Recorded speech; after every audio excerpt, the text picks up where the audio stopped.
Lieutenant Loverlady. Hey, as per usual, this analysis is voted on by my Discord server. Link is in the description if you want to join in chat. With that being said, we had the option to choose between these three goobers, and would it really be a surprise if I told you Fate won? It might be, it might not be. Taros is arguably more popular than Fate, but lost to her actually.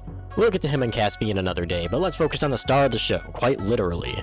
Fate was only the second orb legend at the time, one that I only vaguely remember releasing. As far as I know, anyone would take the chance to play a more fun orb legend since Dusk was really the only other option, and he was kind of not so played even a year after his release, once Fate, Thor, and Petra had released anyways. So Fate, she was a much more interesting legend under a design aspect. Not only does she hit much harder, she has Scythe, which is considered more fun, and a whole bunch of active input shenanigans tied to her, which at the time not a lot of legends actually had. Not to mention Fate is pretty popular in lore terms, being one of the most recognized legends in Valhalla. She's a part of the book club, is part of a band with Olgrim, Ada, and Isaiah, which was how she was originally teased, and she also seems to win big on poker nights. My kind of girl if we're talking about the same poker here. Never mind that, we've got some signatures to dive into. Like I said, Fate had some spicy stuff to her at the time, considering the orb was new, it was paired with Scythe. She has some active input stuff to dive into alongside some other strange tech too. Scythe and Sig is a pretty nice one on Fate. You can either tap it for a straight shot upwards, or hold it down to cover a much larger area above you. I find more success in the held down version actually. Of course, if you use it while standing still, it's quite easy to punish, but slide charge that bad boy and it becomes pretty nice. It's the way I find the most success with it, considering it charges pretty quickly. Scythe Side Sig I find to be her worst Scythe signature, which I wouldn't be surprised if some people disagreed with me on this. You take a step forward and shoot just some little itty bitty stars ahead of you. While it has the most force of her signatures, it has the least damage, and from my experience is the hardest one to execute correctly. It takes some time to come out and you need to line it up real good. Skill issue? There's a chance, since I've been having way more fun with Fate's Scythe Down Sig. This one's what people would call her worst signature, but I think it's really neat. They had to go and buff this one how many times to make it competitively viable in Fate's kit? Like 5 times at least. The force is a bit different depending on how you hit the signature, but most of the time will kill in your average damage area. It's super easy to slide charge and actually gets caught on the edge of a stage a whole lot, whether you want it to or not. It's really a 50-50 on whether it'd be useful or completely kill your groove. A solid Scythe kit all around I'd say, but Fate's orb game doesn't mess around by any means. Orb Sigs, while not hitting quite as hard, still pack a punch, and generally you'll hit these ones more often than the Scythe signatures. Orb Sig is one that I initially thought wasn't great, and I still think that it has some downsides, but it's not a bad signature. My main gripe is how very little time this signature stays active, that being only 5 frames in total. It's kind of the reason why I thought it was so bad in the past. Although it does have the most force, the most damage, and the most freedom of her orb signatures. Missing it doesn't have a whole lot of punishment attached to it. Still, it's probably her best orb signature, but it's not extremely OP as I know a lot of people would probably say. But on release, yeah, you better believe this one was nuts to go against, considering it was nerfed on her first balance cycle. Orb Side Sig I do really like, despite having the least damage and okay force from the normal version. The active input version though just makes me sad. Without a dodge, you can get a 2 or 3 frame true combo since your opponent has no options, but only at low damages and it's extremely niche. I don't understand why anyone would use this version of the Sig by any normal means. If they're not damaged enough, they'll turn back around and backstab you before you have a chance to fight back. It can't be reliably used to finish off an enemy by any means. Like, if you're using it on an enemy at red health and then finishing them off with like an orb stare or dare for example, why aren't you just using the normal version of it? It just doesn't make sense to me. I would understand this one having less force if it had the opportunity to set up for something good, but it really doesn't. It feels like active input was shoved into this signature unnaturally.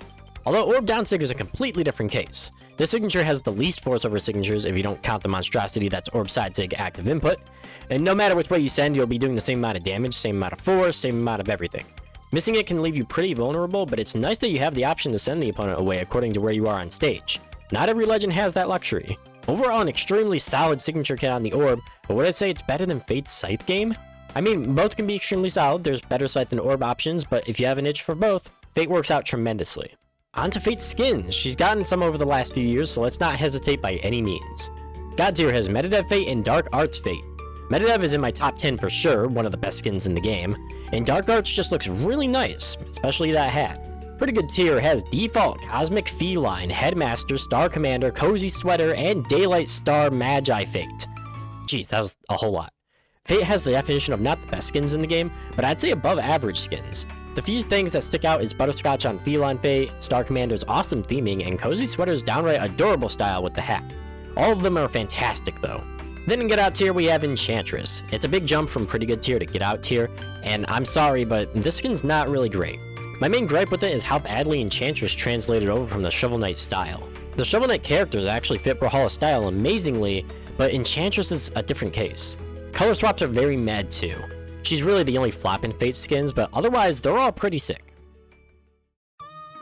Tier list wise, out of S, A, B, C, and D, I'd place Fate in A tier. Fate is an extremely loved legend all around. When have you seen someone actively hate on Fate for a reason that wasn't just Scythe? Her signatures, while pretty fun to mess around with, aren't anything extremely special, but still can pack a punch. Nothing on the same levels as some of the stronger legends in the game after all. But what about those stats? 7 strength, 4 dexterity, 4 defense, and 7 speed. Not a stat lineup I specifically remember Fate having when making this analysis, but it's a nice stat lineup. Much better than a certain orb legend before her. Either way, I'd like to run strength stance specifically due to killing early, while leaving Fate at a reasonable 6 speed. Dexterity stance avoid at all costs, as per usual. Defense stance is less preferable, but works if you want it to. And speed stance is the arguable best stance due to taking from dex. When is that not the case, am I right? As for Fate's play rate, it's sitting just above the average amount. It used to be much higher when Fate was, in plain simplicity, played more, but over the years her popularity's kinda died down. Not that she's been forgotten about at all, but you know, she's just been higher up in the past. There's so many legends in the game at this point that not everyone's really playing that much Fate. More so just the other better side legends. As for Orb, yeah, that's kinda been long forgotten about. Still, I like Fate a lot in the design department.